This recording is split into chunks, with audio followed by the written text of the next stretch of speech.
मैं एनटीएम के लिए काम कर रहा था, तो वहाँ पे हम प्रोग्राम्स करते थे, तो उसमें थे डॉक्टर मुर्तज़ा मलिक साहब। आर्टिस्ट आई मेरे पास और अपना कोई गाना रिकॉर्ड करके लाई, और हम जो है वो ऑफिस में वो टेप रिकॉर्डर उसे दो, तो उस पर उनका गाना मैं सुन रहा था, साथ बैठी हुई थी।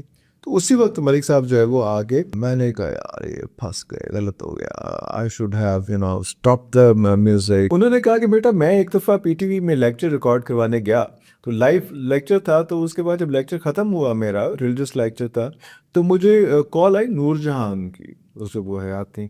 तो उन्होंने कहा कि मलिक साहब आपको मैं लेक्चर देखे, आपके गले में आज खराश थी, तो आइंदा आप ऐसे कीजिएगा कि जब आपने लेक्चर देना है तो पान की जो जड़ है, पान के पत्ते की, वो आपने अपने मुंह में, अपने दांतों में थोड़ी सी चू करके साथ रख लेनी है। तो जब तक उसका रेशा गले से उतरता रहेगा, तो गले में खराश जो है वो नहीं आएगी। तो आइंदा आप ये इसको देख लीजिएगा।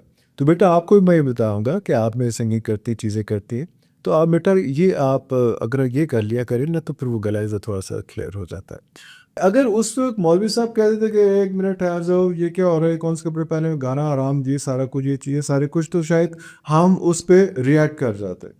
उन्होंने एक दोस्ती क्रिएट की, बच्ची को बड़ी अच्छी उसी की फील्ड की बात बताई। उसके बाद अगर वो हमें कहते ना कि बेटा अगुवाई नहीं करना, तो ऐसे मान जाते।